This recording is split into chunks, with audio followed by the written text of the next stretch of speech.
थोड़ी ही देर बाद मुझे घुटन महसूस होने लगी। दीवार के सुराखों में से नाकाफी हवा अंदर आ रही थी। ऑक्सीजन मास्क रख कर सादिया ने बड़ी अक्लमंदी की थी, वरना मेरे साथ इस कब्रनुमा लकड़ी के खोखे में लेटे लेटे कोई हादसा हो सकता था। खुदा खुदा करके वो वक्त आया कि बाहर से गाड़ियों की आवाजें सुनाई देने लगी। फिर एक जहाज ने लैंड किया। उसके बाद गोदाम के बड़े दरवाजे के खुलने और मूवर के चलने की आवाजें आईं। इस मूवर के आगे लोहे के लंबे बाजू लगे हुए थे, जो बड़े से बड़े क्रेट को अपने बाजू में उठाकर बड़ी आहिस्तगी से बाहर लाकर ट्रक पर रख देता। फिर मेरे क्रेट को भी फर्श पर से उठा लिया गया। उसके बाद एयरपोर्ट के लोडर पर रखा गया। लोडर थोड़ी देर बाद एयरपोर्ट के अंदर हमवार रनवे पर चला जा रहा था। मुझे सुराखों में से बड़ी ताज़ा हवा आने लगी थी। मैं सुराख में से बाहर नहीं देख सकता था। लोडर किसी ऊंची लगी बहुत तेज लाइट के पास से गुजरा तो सुराख में से रोशनी की एक लकीर मेरे मुंह के करीब से होकर पीछे को निकल गई। लोडर शायद कार्गो तैयारे के नीचे जाकर रुक गया था, क्योंकि मुझे तैयारे के पास खड़े उस व्हीकल के इंजन की तेज आवाज आ रही थी जो तैयारे में तेल भर रहा था।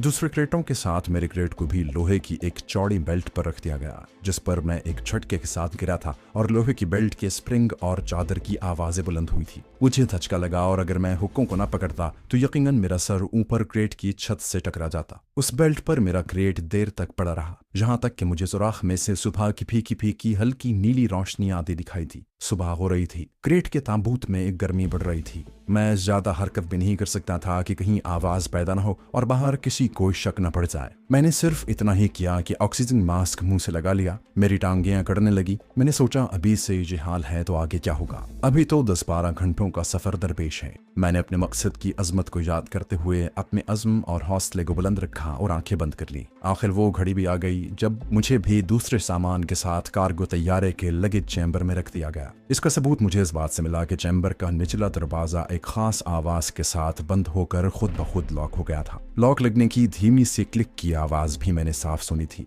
उसके साथ ही मेरे क्रेट के अंदर जो शदीद गर्मी पैदा हो चुकी थी वो जायल होना शुरू हो गई। ये उस चैम्बर के एयर कंडीशन होने की वजह से था। पहलू के बारीक और बाज़ाहिर नजर न आने वाले सुराखों में से ठंडक अंदर आने लगी। पहले तो मुझे उससे बड़ा सुकून मिला, लेकिन कुछ ही वक्त गुजरने पर मुझे सर्दी लगने लगी। मैंने फोम की चादर ऊपर खिसका ली। एक बहुत बड़ा मरहला तय हो गया था। अब मेरे सामने इससे भी ज्यादा खतरनाक मरहला था, और ये मरहला मंजिल मकसूद पर पहुंचकर इस स्टोर रूम से बाहर निकलने का था, जहां इस क्रेट को रखा जाना था।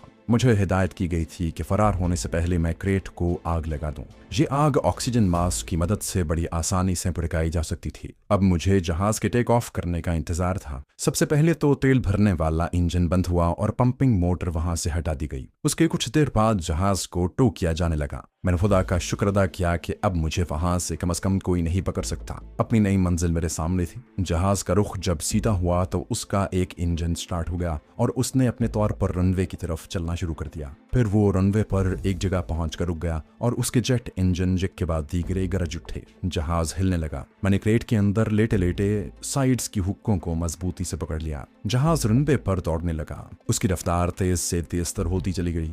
जहाज में गोया भौंचाल सा आ गया था। पूरी रफ्तार से जब वो टेक ऑफ पॉइंट पर आया तो एक हल्के से झटके के साथ उसने जमीन छोड़ दी और एक झकोला खाता हुआ ऊपर को उठने लगा। टेक ऑफ करने से पहले तब्दीली ये वाक़या हुई कि जहाज का शोर कम हो गया। दूसरा ये हुआ कि चैम्बर में सर्दी बढ़ने लगी। एयर कंडीशनिंग में इजाफा हो गया था, मगर फोम का कंबल मुझे सर्दी से बचाए हुए था। जहाज ऊपर ही ऊपर उकसता चला जा रहा था। फिर एक खास बुलंदी पर पहुंचकर वो सीधा हो गया। चैम्बर में हवा का दबाव नॉर्मल था, मगर न जाने क्यों किसी वक्त मुझे अपना सांस रुकता महसूस होता। मैंने ऑक्सीजन मास्क अपने मुंह पर चढ़ाए रखा। जहाज एक खास रफ्तार के साथ अपनी मंजिल की तरफ परवाज करने लगा। कुछ देर बाद मैंने अपने सरहाने रखे प्लास्टिक के लिफाफे में से एक सैंडविच निकाल कर खाया और मशरूब के 2 घूंट पिए। जहाज किसी वक्त डोलते हुए खड़खड़ाता और फिर हमवार हो जाता। किसी वक्त मुझे बेहद घबराहट महसूस होती और जी चाहता कि क्रेट का ढक्कन उठाकर बाहर निकल आऊं। मगर सादिया की हिदायत थी कि ऐसा भूल कर भी न करना, क्योंकि क्रेट को कीलें ठोंकी गई थी और एक बार बाहर निकलने के बाद मैं दोबारा उन कीलों को अपनी जगह पर नहीं ठोक सकता था। ये कील ज्यादा सख्त नहीं थे और मेरे अंदर से थोड़ा सा जोर लगाने से उखड़ सकती थी। मैं मजबूर होकर क्रेट के अंधेरे ताबूत में पड़ा रहा। जहाज की परवाज जारी थी। मैंने घड़ी देखी। हैफा के एयरपोर्ट से टेक ऑफ किए 1 घंटा गुजर चुका था। अभी 9-10 घंटों का सफर बाकी था। मैंने अपनी टांगों के पट्टों की वर्जिश शुरू कर दी। मैं उन्हें सुकेड़ता और फिर छोड़ देता। इसी तरह मैंने बाजुओं और सीने की वर्जिश भी की। इससे मेरे जिस्म में कुछ गर्मी और तवानाई आ गई। खून की गर्दिश भी मामूल के मुताबिक हो गई। जब फजा में परवाज करते 3 घंटे गुजर गए तो मैंने 2 सैंडविचेस मजीद खा लिए और मशरूब के 4 घूंट पिए।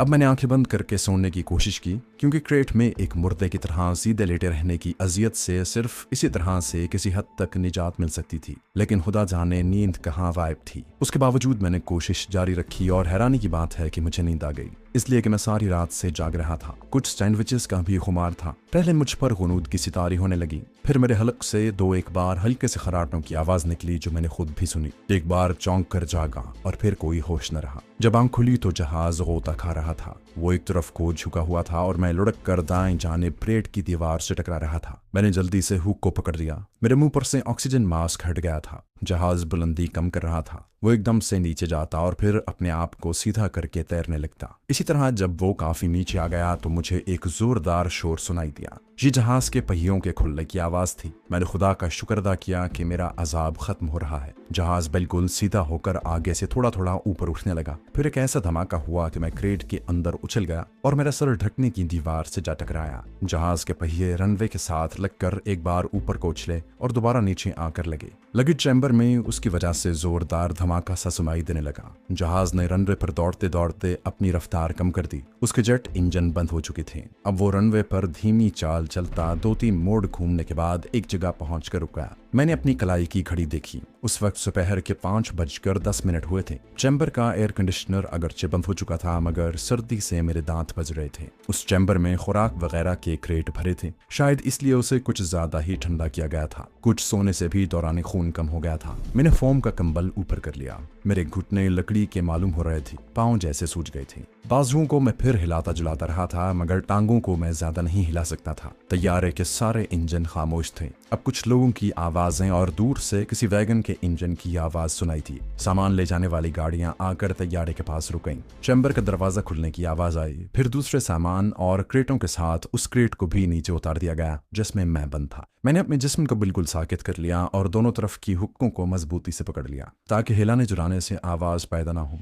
क्रेट के सुराखों में से जो हवा अंदर आई उसमें नमी और जनूब मशरकी एशिया के उस्तवाई पौधों की खुशबू थी। मेरे क्रेट को किसी बड़े ट्रक में बेहतियाती से फेंका गया तो मुझे जबरदस्त झटका लगा। मैंने दम साध लिया। मेरा सर एक बार फिर क्रेट की छत से टकरा गया। ये ट्रक रनवे पर किसी जानिब रवाना हो गया। कुछ देर इधर उधर घूमकर वो रुक गया। अब मुझे आदमियों की आवाजें आने लगी। मैंने हमतन गोश होकर सुना। ये लोग इब्रानी जबान में बातें कर रहे थे। यकीनन ये इसराइली थे और मैं अंडमान के उस जजीरे में पहुंच गया था जहां सोनिया तैद थी और जहां वैसे पहुंचना शायद मेरे बस की बात नहीं थी। उसके बाद किसी बड़े गोदाम की रेलिंग वाले दरवाजे के खुलने की आवाज आई और उसके साथ ही मेरे वाला ट्रक आगे बढ़ा। वो गोदाम में दाखिल हो गया था क्योंकि उसके इंजन की आवाज में गूंज पैदा हो रही थी। अब मुझे सिर्फ एक ही खतरा था कि गोदाम में जहां मुझे रखा जाएगा वहां मेरे क्रेट के ऊपर कोई दूसरा क्रेट न रख दिया जाए। ऐसी सूरत हाल में मेरे लिए बाहर निकलना मुश्किल हो जाएगा। मेरी बदकिस्मती देखिए कि जिसका मुझे खतरा था वैसा ही हुआ। जब मेरा क्रेट ट्रक में से उतार कर मूवर की मदद से गोदाम में फर्श पर टिका दिया गया तो दूसरे लम्हे मुझे अपने ऊपर एक और क्रेट रखने का धमाका सुनाई दिया।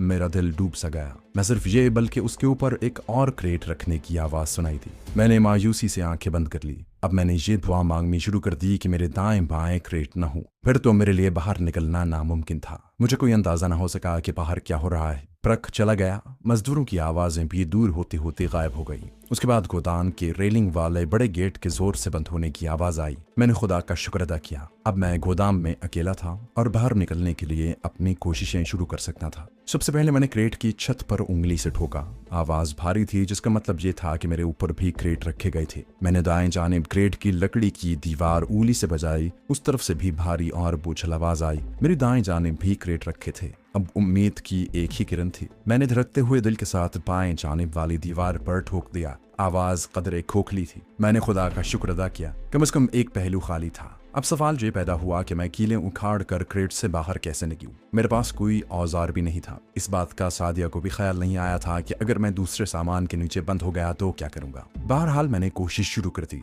सबसे पहले तो जो सैंडविच बाकी बचा था मैंने उसे खाया। मशरूब की बोतल के चंद घूंट पिए और फिर अपनी जेबों को टटोला। मेरी जेब में इंडियन करेंसी और साइलेंसर लगे पिस्तौल के सिवा दूसरी कोई शय नहीं थी। मैंने अपनी हथेली क्रेट के पहलू की दीवार के साथ लगाकर पूरा जोर लगाया। लकड़ी की दीवार पर कोई असर न हुआ। एक बार तो मेरी आंखों के आगे अंधेरा छा गया। कहीं ये क्रेट मेरा ताबूत तो साबित नहीं होगा। मौत के ख्याल ने मेरे अंदर एक नई तवानाई भर दी और मैंने दोनों हथेलियां खोखले की पहलू वाली दीवार से लगाकर जोर लगाना शुरू कर दिया। आधे घंटे की कोशिश के बाद दीवार जरा सी पीछे को हट गई, मगर मेरा सांस फूल गया और बाजू शल हो गई। मैंने जल्दी से ऑक्सीजन मास्क मुंह से लगाया और लंबे लंबे सांस लेने लगा। उस मुकाम से लकड़ी का तख्ता जरा सा पीछे हटता चला गया और क्रेट के अंदर दिन की रोशनी आती गई। मैंने उखड़े हुए तख्ते के साथ सबसे पहले अपनी नाक लगाई और ताज़ा हवा में गहरे गहरे सांस लिए। फिर झांक कर बाहर देखा। ये एक वसीउ और अरीज गोदाम था। मुझे छत नजर नहीं आ रही थी, लेकिन सामने दीवार के साथ बड़े बड़े खोखे और क्रेट लगे हुए थे। तख्ता एक जगह से खुल गया था।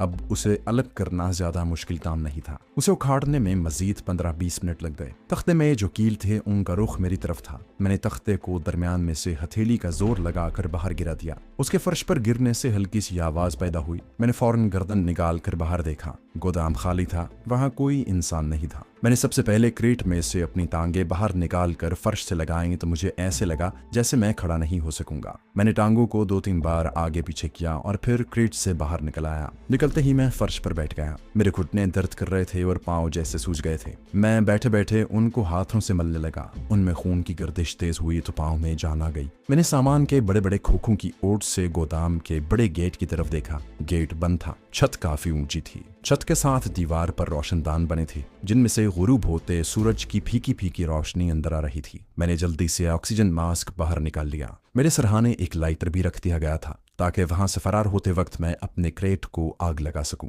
मैंने ये लाइटर अपनी जेब में संभाला और लकड़ी के उखड़े हुए लंबे तख्ते को क्रेट के साथ इस तरह लगा दिया कि दूर से देखने पर किसी को उस पर शक न हो। अब मैंने गोदाम का जायजा लिया। इस गोदाम में कोई खिड़की नहीं थी। उसकी दीवारें बड़े बड़े पत्थरों को जोड़कर बनाई गई थी और फजा में बेहद नमी थी। सिर्फ चंद एक रोशनदान ही थे जो फर्श से काफी बुलंद और छत के बिल्कुल साथ साथ बनाए गए थे। इन रोशनदानों पर लोहे के जंगले लगे थे। मैं थक से रह गया। महसूस हुआ कि मैं एक कैद खाने में बंद होकर रह गया हूँ। अव्वल तो मैं रोशनदान तक ना पहुंच सकता था। अगर किसी तरह पहुंच भी गया तो रोशनदान के लोहे के जंगले में कैसे तोड़ सकूंगा। वक्त गुजरता जा रहा था। हो सकता था कि कुछ देर बाद सामान बाहर निकालने के लिए लोग आ जाएं। मैं बड़ी आसानी से गिरफ्तार किया जा सकता था। कुछ समझ में नहीं आ रहा था कि क्या करूं। ये बात भी मेरे पेश नजर थी कि दिन की रोशनी में बाहर नहीं निकल सकता था। बाहर जरूर पहरा होगा। मेरे पकड़े जाने का कवी इम्कान था। उसके लिए मुझे हर हालत में रात का अंधेरा हो जाने का इंतजार करना था। इस दौरान में गोदाम में सामान ले जाने वाले भी आ सकते थे। अगर मैं सामान के पीछे उनकी नजरों से छुप भी जाता तब भी मेरा एक तरफ से खुला हुआ क्रेट मेरा भांडा फोड़ देने के लिए काफी था। अजीब उलझन के आलम में था। आखिर मैंने यही फैसला किया कि किसी तरह से रोशनदान के पास जाकर बाहर झांक कर देखा जाए कि बाहर कैसा माहौल है। रोशनदान गोदाम के चारों तरफ बने हुए थे। खुशनसीबी से एक रोशनदान के नीचे बड़े बड़े लकड़ी और टीन के संदूक ऊपर तक चले गए थे। मैं बड़ी मुश्किल से पांव टिकाता उन संदूकों के ऊपर चढ़ गया। रोशनदान मुझसे सिर्फ 1 फुट ही रह गया था। मैंने उछलकर रोशनदान के आहने जंगले को पकड़ा तो मुझे महसूस हुआ कि जंगला बाहर की तरफ से खुला है, यानी उसे बाहर की तरफ खोला जा सकता है। मेरे दिल में खुशी की लहर दौड़ गई। मुझे यूं लगा जैसे किसी ने दर जिंदा खोल दिया है। मैंने सलाखों को मजबूती से पकड़कर अपने सर को ऊपर किया और बाहर देखा। सूरज की गुलाबी रोशनी में मुझे सामने रनवे की एक पट्टी नजर आई, जिसके पीछे नारियल और ताड़ के दरख्तों की कतारें पस मंजर की छोटी छोटी पहाड़ियों तक चली गई थी। ये जगह फरार होने के लिए मौजूद थी। मैंने जंगले को आहिस्ता से 2-1 बार बाहर की तरफ धकेला। जंगला किसी छोटे से साइबान की तरह बाहर की तरफ से उठकर फिर नीचे आ जाता। मैं जल्दी से नीचे उतर आया। अब मुझे किसी रस्सी की तलाश थी। गोदाम में जगह जगह कागज और खुश्क घास के रेशे बिखरे हुए थे। मैंने सामान के आगे पीछे हर जगह देखा, मुझे रस्सी कहीं न मिली। अचानक मेरी नजर एक बहुत बड़े बक्स पर पड़ी जिसको चारों तरफ से रस्सी से बांध दिया गया था। ये रस्सी मेरे लिए कमंद का काम दे सकती थी। मैंने उसे खोलने की कोशिश की मगर उसकी गांठें बड़ी पतली थी। बहुत जल्द मेरी उंगलियां दर्द करने लगी। मैं थोड़ी देर के लिए रुक गया। दोबारा कोशिश की तो रस्सी की गांठें जाम हो चुकी थी। मैंने सोचा कोई टीम का पतरा तलाश करना चाहिए। अब मुझे एहसास हुआ कि मैंने अपने साथ शिकारी चाकू न रख कर किस कदर गलती की थी। मगर थोड़ी सी तलाश के बाद मुझे टीम की एक पतरी मिल गई। मैंने उसको रस्सी पर रगड़ना शुरू किया। काफी वक्त के बाद मैं रस्सी को एक जगह से काटने में कामयाब हो गया। अब रस्सी को भारी संदूक के नीचे से निकालने का कठिन मरहला दरपेश था। संदूक इतना भारी था कि मैं उसे उठा नहीं सकता था। मैंने जोर लगाकर रस्सी को खींचा मगर वो संदूक के नीचे इस तरह दबी हुई थी कि जरा सी भी अपनी जगह से न हिली। जब मैं रस्सी को संदूक के नीचे से निकालने में किसी तरह से भी कामयाब न हो सका तो नाचार मैंने रस्सी को पतरी की मदद से 4 जगह से काट दिया। फिर उन चारों टुकड़ों को आपस में पक्की गांठों से जोड़ दिया। ये रस्सी 6 गज से ज्यादा लंबी नहीं थी। जबकि गोदाम की दीवार रोशनदान से नीचे 40 गज से कुछ ज्यादा ही बुलंद होगी। मैंने घूम फिर कर रस्सी के मजीद टुकड़े तलाश करने की कोशिश की, मगर नाकाम रहा।